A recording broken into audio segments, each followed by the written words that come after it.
Hello दोस्तों, स्वागत है आप सभी का एक बार फिर से आज की इस वीडियो पर। आज की वीडियो हमारे लिए दोस्तों खास होने वाली है क्योंकि आज की वीडियो में हम जानने वाले हैं विजयनगर साम्राज्य के पतन के मुख्य 10 कारणों के बारे में।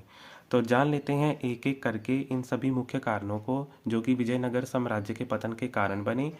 तो सबसे पहले हम जानेंगे विजयनगर साम्राज्य के पतन के मुख्य कारण निम्नलिखित अनुसार हैं। जो पहला कारण माना गया है विजयनगर साम्राज्य के पतन का, वह है केंद्रीय सरकार का माना गया है। केंद्रीय सरकार जो थी उस समय की बहुत कमज़ोर थी और प्रांतीय शासकों को काफ़ी अधिक अधिकार प्राप्त होने के कारण या शक्तियां उन्हें अधिक प्राप्त हो जाने के कारण केंद्रीय सरकार का कमज़ोर होना स्वाभाविक हो गया था।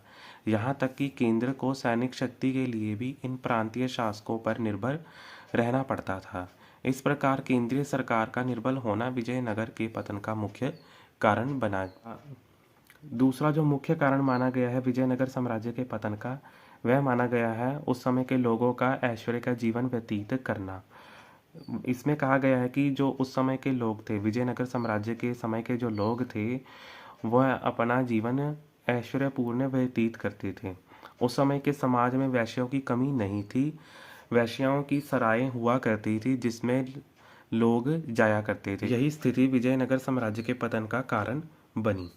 आगे है दोस्तों तीसरा हमारा मुख्य कारण जो माना गया है वह है बागडोर का सही हाथ में ना होना। यानी कि विजयनगर साम्राज्य की जो बागडोर थी सही हाथ में उस समय नहीं थी, क्योंकि यहाँ एक के बाद एक 4 राजवंश आए जिन्होंने 300 वर्षों तक विजयनगर साम्राज्य पर शासन किया, जिस कारण सत्ता की नींव पक्की ना हो सकी और यह नींव डगमगाती रही और अंत में इसे पतन का मुंह देखना पड़ा। आगे है चौथा जो कारण मुख्य माना गया है विजयनगर साम्राज्य के पतन का, वह माना गया है सदाशिव और लालची राम राय का। क्यों माना गया है जान लेते हैं। सदाशिव और उसके वजीर राम राय ने दक्षिण के मुस्लिम राजाओं के परस्पर झगड़ों में हस्तक्षेप करना शुरू कर दिया। परिणाम इसका यह निकला कि विजयनगर भी इसी प्रकार के संघ का शिकार हुआ और तालीकोट की लड़ाई में वह बर्बाद हो गया। आगे है पांचवा मुख्य कारण विजयनगर साम्राज्य के पतन का, वह है पुर्तगालियों को पश्चिमी तट पर बसने की आज्ञा दे देना विजयनगर साम्राज्य के शासकों के द्वारा। क्योंकि जो विजयनगर के शासक थे वह उस समय पुर्तगालियों से व्यापार किया करते थे, उनसे घोड़े लिया करते थे, खरीदा करते थे। पुर्तगालियों ने अपने लाभ के लिए विजयनगर के आंतरिक मामलों में हस्तक्षेप करना आरंभ कर दिया था, जिस कारण इसका पतन होना आवश्यक बन गया था। आगे है मुसलमानों पर अत्याचार, जो कि छठा मुख्य कारण माना गया है विजयनगर साम्राज्य के पतन का। सदाशिव राय के लालची वजीर राम राय ने उनके शासनकाल में मुसलमानों और उनकी स्त्रियों पर बहुत अत्याचार किए, उनके घर और मस्जिदें तोड़वा दी। अब मुसलमानों ने बदला लेने की ठान ली और तालीकोट की लड़ाई के समय अपना बदला लिया। आगे है सातवां मुख्य कारण जो माना गया है, वह ये माना गया है कि सेना का संगठन सामंतों पर आधारित हो गया था। उस समय में साम्राज्य की सेना को सामंतों की शक्ति पर निर्भर रहना पड़ता था। ये सैनिक राजा भी अपेक्षा सामंतों के अधिक वफादार होते थे, जो कि पतन का कारण माना जा सकता है विजयनगर साम्राज्य का। आगे है आठवां मुख्य कारण, वह यह माना गया है कि युद्ध की गलत नीति। किसी भी युद्ध में अगर या किसी भी साम्राज्य में अगर किसी भी प्रकार की कोई युद्ध की गलत नीति कोई अपनाता है तो उसका नतीजा घातक ही सिद्ध होता है, जो कि यहाँ पर भी यही सिद्ध हुआ। यहाँ पर हम बात करें तो विजयनगर की सेना में घोड़ों से हाथी अधिक मात्रा में हुआ करते थे। ये हाथी युद्ध के समय मुसलमान तीर अंदाजों और घुड़सवारों से डरकर पीछे भाग जाते थे।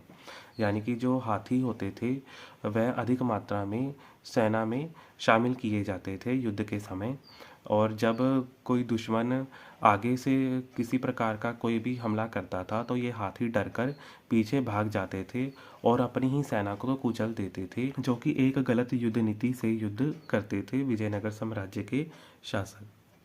आगे है दोस्तों नौवां जो मुख्य कारण माना गया है विजयनगर साम्राज्य के पतन का, वह माना गया है बहमनी राज्य से संघर्ष। दोनों राज्य के शासक एक दूसरे की बर्बादी चाहते थे। यह संघर्ष दोनों राज्यों के लिए घातककारी सिद्ध हुआ और जिस कारण विजयनगर अपनी शक्ति को धीरे धीरे खोता चला गया। और यही कारण उनके पतन का मुख्य कारण बन गया था। आगे है 10वां जो मुख्य कारण माना गया है वह है विजयनगर का एक धर्म प्रधान राज्य होना। विजयनगर के शासक और प्रजा अधिक समय राज्य के मंदिरों और भवनों को सजाने में लगे रहे। उन्होंने सीमा सुरक्षा प्रबंध की तरफ उचित ध्यान ना दिया, जिसका नतीजा यह निकला कि आक्रमणकारियों को आक्रमण करने का उचित अवसर मिल गया और उन्होंने विजयनगर को बर्बाद कर दिया।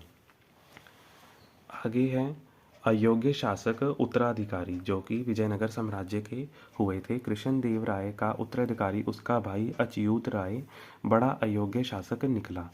उसके शासन काल में राज दरबार कई दलों में बट गया, जो कि विजयनगर साम्राज्य के पतन का कारण बना। यहाँ पर हम यह कहेंगे कि ऊपर बताए गए सब कारणों के परिणाम स्वरूप विजयनगर जैसा राज्य एकदम अस्तित्व गवा बैठा। तो उम्मीद करता हूँ कि दोस्तों आप सभी को आज की मेरी ये बनाई हुई वीडियो पसंद आई होगी। अगर वीडियो पसंद आई तो लाइक कीजिए, कमेंट कीजिए और सब्सक्राइब कीजिए। अभी के लिए मुझे दीजिए इजाज़त। धन्यवाद।